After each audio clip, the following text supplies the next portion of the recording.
ಇಲ್ಲ, ನಾನು ಗಡ್ಕರಿಯವರು ಭೇಟಿಯಾದಾಗೂ ಅದಕ್ಕೊಂದು ಮನವಿ ಕೊಟ್ಟಿದ್ದೆ ನಾನು. ಅದ್ರ ಸಲುವಾಗಿ ನಾನು ಎಲ್ಲರ ಜೊತೆ ಸಮಾಲೋಚನೆ ಮಾಡ್ತೀನಿ. ಮಾಡಿಕೊಂಡು ಒಂದು ಎಲ್ಲರನ್ನೂ ವಿಶ್ವಾಸ ತಗೊಂಡು ಮಾಡೋಣಂತೆ.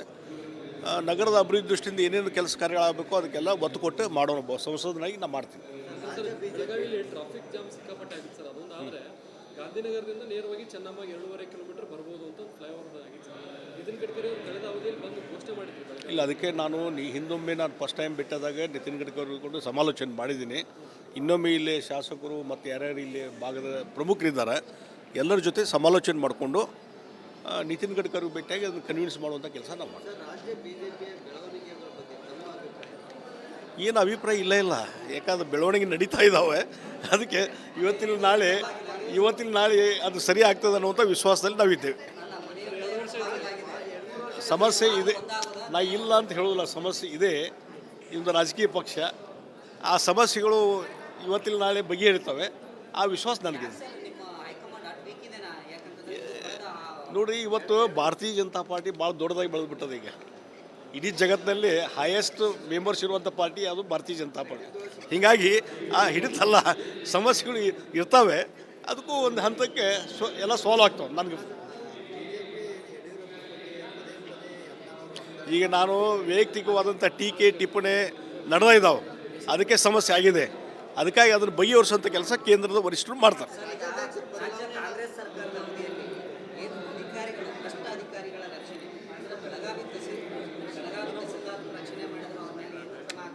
ಅದನ್ನೇ ಹೇಳ್ಕೊಂಡಿದ್ದೆ ನಾನು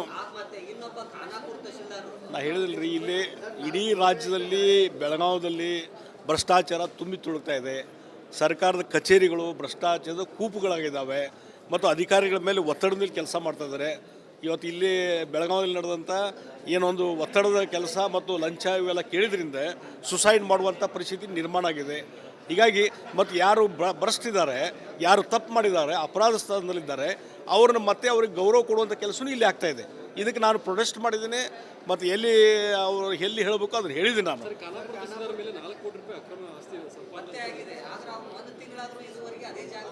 ಅದಕ್ಕೆ ನಾ ಹೇಳಿದಿಲ್ಲ, ಇದೇನಾಗಿದೆ, ಇದು ರಾಜ್ಯದಲ್ಲಿ ಅಸೆಂಬ್ಲಿ ನಡೆದಾಗ ನಮ್ಮ ಪ್ರತಿಪಕ್ಷ ನಾಯಕರಿಗೆ ಮತ್ತೊಂದು ಮಾಹಿತಿ ಕೊಡ್ತೀನಿ. ಇನ್ನು ಅಸೆಂಬ್ಲಿಯಲ್ಲಿ ಎತ್ತಿ ಈ ಸರ್ಕಾರದ ಮೇಲೆ ಒಂದು ಹೋರಾಟ ಮಾಡಬೇಕಂತ ನಾ ಹೇಳ್ತೀನಿ. ಕರೆಯಕತ್ತೆ ಎಲ್ಲಿ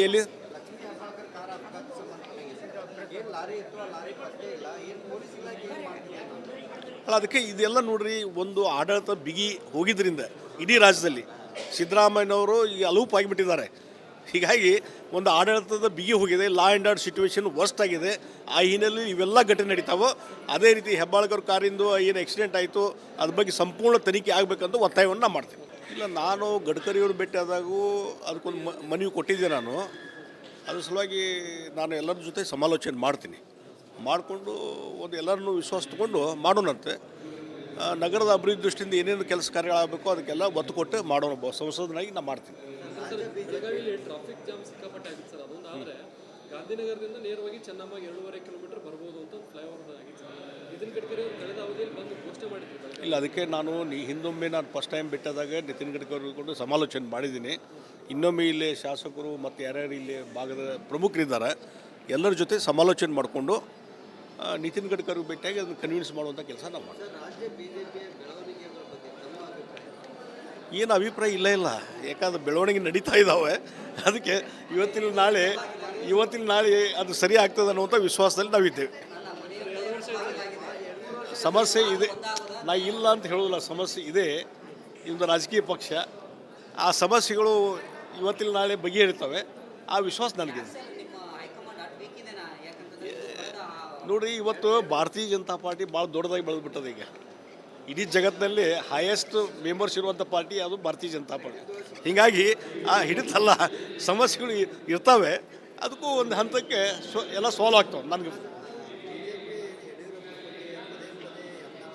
ಈಗ ನಾನು ವೈಯಕ್ತಿಕವಾದಂಥ ಟೀಕೆ ಟಿಪ್ಪಣಿ ನಡೆದ ಇದ್ದಾವೆ, ಅದಕ್ಕೆ ಸಮಸ್ಯೆ ಆಗಿದೆ.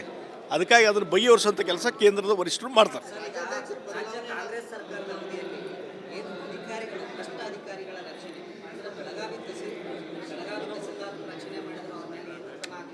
ಅದನ್ನೇ ಹೇಳ್ಕೊಂಡಿದ್ದೆ ನಾನು. ನಾ ಹೇಳಿದಿಲ್ರಿ, ಇಲ್ಲಿ ಇಡೀ ರಾಜ್ಯದಲ್ಲಿ ಬೆಳಗಾವದಲ್ಲಿ ಭ್ರಷ್ಟಾಚಾರ ತುಂಬಿ ತುಳುಕ್ತಾ ಇದೆ. ಸರ್ಕಾರದ ಕಚೇರಿಗಳು ಭ್ರಷ್ಟಾಚಾರದ ಕೂಪುಗಳಾಗಿದ್ದಾವೆ ಮತ್ತು ಅಧಿಕಾರಿಗಳ ಮೇಲೆ ಒತ್ತಡದ ಮೇಲೆ ಕೆಲಸ ಮಾಡ್ತಾ ಇದ್ದಾರೆ. ಇವತ್ತು ಇಲ್ಲಿ ಬೆಳಗಾವಿಯಲ್ಲಿ ನಡೆದಂಥ ಏನೊಂದು ಒತ್ತಡದ ಕೆಲಸ ಮತ್ತು ಲಂಚ ಇವೆಲ್ಲ ಕೇಳಿದ್ರಿಂದ ಸುಸೈಡ್ ಮಾಡುವಂಥ ಪರಿಸ್ಥಿತಿ ನಿರ್ಮಾಣ ಆಗಿದೆ. ಹೀಗಾಗಿ ಮತ್ತು ಯಾರು ಭ್ರಷ್ಟಿದ್ದಾರೆ, ಯಾರು ತಪ್ಪು ಮಾಡಿದ್ದಾರೆ, ಅಪರಾಧ ಸ್ಥಾನದಲ್ಲಿದ್ದಾರೆ, ಅವ್ರನ್ನ ಮತ್ತೆ ಅವ್ರಿಗೆ ಗೌರವ ಕೊಡುವಂಥ ಕೆಲಸನೂ ಇಲ್ಲಿ ಆಗ್ತಾ ಇದೆ. ಇದಕ್ಕೆ ನಾನು ಪ್ರೊಟೆಸ್ಟ್ ಮಾಡಿದ್ದೀನಿ ಮತ್ತು ಎಲ್ಲಿ ಹೇಳಬೇಕು ಅದನ್ನು ಹೇಳಿದ್ದೀನಿ ನಾನು. ಸರ್, ಖಾನಾಪುರ ತಹಸೀಲ್ದಾರ್ ಮೇಲೆ 4 ಕೋಟಿ ರೂಪಾಯಿ ಅಕ್ರಮ ಆಸ್ತಿ ಸಂಪಾದನೆ. ಅದಕ್ಕೆ ನಾ ಹೇಳಿದಿಲ್ಲ, ಇದೇನಾಗಿದೆ, ಇದು ರಾಜ್ಯದಲ್ಲಿ ಅಸೆಂಬ್ಲಿ ನಡೆದಾಗ ನಮ್ಮ ಪ್ರತಿಪಕ್ಷ ನಾಯಕರಿಗೆ ಮತ್ತೊಂದು ಮಾಹಿತಿ ಕೊಡ್ತೀನಿ. ಇನ್ನು ಅಸೆಂಬ್ಲಿಯಲ್ಲಿ ಎತ್ತಿ ಈ ಸರ್ಕಾರದ ಮೇಲೆ ಒಂದು ಹೋರಾಟ ಮಾಡಬೇಕಂತ ನಾ ಹೇಳ್ತೀನಿ. ಕರೆಯಕತ್ತೆ ಎಲ್ಲಿ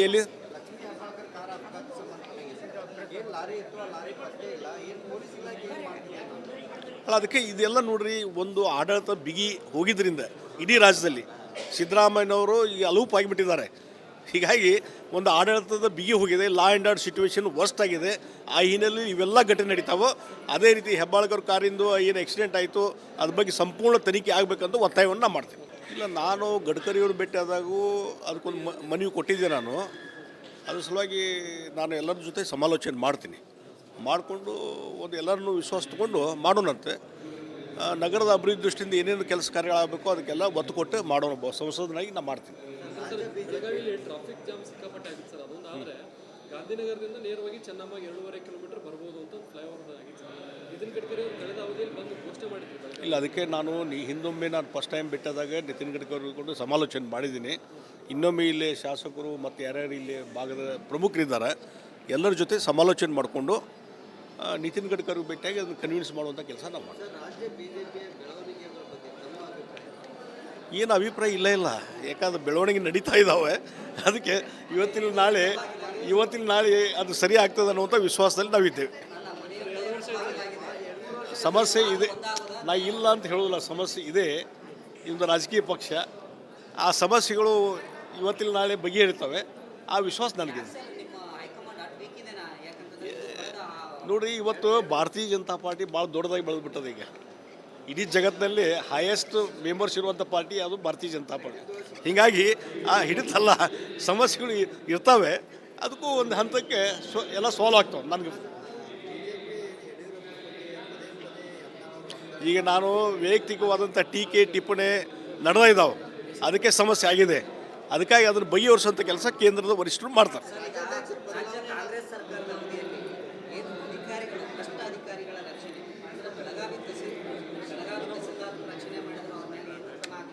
ಅದನ್ನೇ ಹೇಳ್ಕೊಂಡಿದ್ದೀನಿ ನಾನು ಹೇಳಿದಿಲ್ರಿ, ಇಲ್ಲಿ ಇಡೀ ರಾಜ್ಯದಲ್ಲಿ ಬೆಳಗಾವದಲ್ಲಿ ಭ್ರಷ್ಟಾಚಾರ ತುಂಬಿ ತುಳುಕ್ತಾ ಇದೆ. ಸರ್ಕಾರದ ಕಚೇರಿಗಳು ಭ್ರಷ್ಟಾಚಾರದ ಕೂಪುಗಳಾಗಿದ್ದಾವೆ ಮತ್ತು ಅಧಿಕಾರಿಗಳ ಮೇಲೆ ಒತ್ತಡದ ಮೇಲೆ ಕೆಲಸ ಮಾಡ್ತಾ ಇದ್ದಾರೆ. ಇವತ್ತು ಇಲ್ಲಿ ಬೆಳಗಾವಿಯಲ್ಲಿ ನಡೆದಂಥ ಏನೊಂದು ಒತ್ತಡದ ಕೆಲಸ ಮತ್ತು ಲಂಚ ಇವೆಲ್ಲ ಕೇಳಿದ್ರಿಂದ ಸುಸೈಡ್ ಮಾಡುವಂಥ ಪರಿಸ್ಥಿತಿ ನಿರ್ಮಾಣ ಆಗಿದೆ. ಹೀಗಾಗಿ ಮತ್ತು ಯಾರು ಭ್ರಷ್ಟಿದ್ದಾರೆ, ಯಾರು ತಪ್ಪು ಮಾಡಿದ್ದಾರೆ, ಅಪರಾಧ ಸ್ಥಾನದಲ್ಲಿದ್ದಾರೆ, ಅವ್ರನ್ನ ಮತ್ತೆ ಅವ್ರಿಗೆ ಗೌರವ ಕೊಡುವಂಥ ಕೆಲಸನೂ ಇಲ್ಲಿ ಆಗ್ತಾ ಇದೆ. ಇದಕ್ಕೆ ನಾನು ಪ್ರೊಟೆಸ್ಟ್ ಮಾಡಿದ್ದೀನಿ ಮತ್ತು ಎಲ್ಲಿ ಹೇಳಬೇಕು ಅದನ್ನು ಹೇಳಿದ್ದೀನಿ ನಾನು. ಸರ್, ಖಾನಾಪುರ ತಹಸೀಲ್ದಾರ್ ಮೇಲೆ 4 ಕೋಟಿ ರೂಪಾಯಿ ಅಕ್ರಮ ಆಸ್ತಿ ಸಂಪಾದನೆ. ಅದಕ್ಕೆ ನಾ ಹೇಳಿದಿಲ್ಲ, ಇದೇನಾಗಿದೆ, ಇದು ರಾಜ್ಯದಲ್ಲಿ ಅಸೆಂಬ್ಲಿ ನಡೆದಾಗ ನಮ್ಮ ಪ್ರತಿಪಕ್ಷ ನಾಯಕರಿಗೆ ಮತ್ತೊಂದು ಮಾಹಿತಿ ಕೊಡ್ತೀನಿ. ಇನ್ನು ಅಸೆಂಬ್ಲಿಯಲ್ಲಿ ಎತ್ತಿ ಈ ಸರ್ಕಾರದ ಮೇಲೆ ಒಂದು ಹೋರಾಟ ಮಾಡಬೇಕಂತ ನಾ ಹೇಳ್ತೀನಿ. ಕರೆಯಕತ್ತೆ ಎಲ್ಲಿ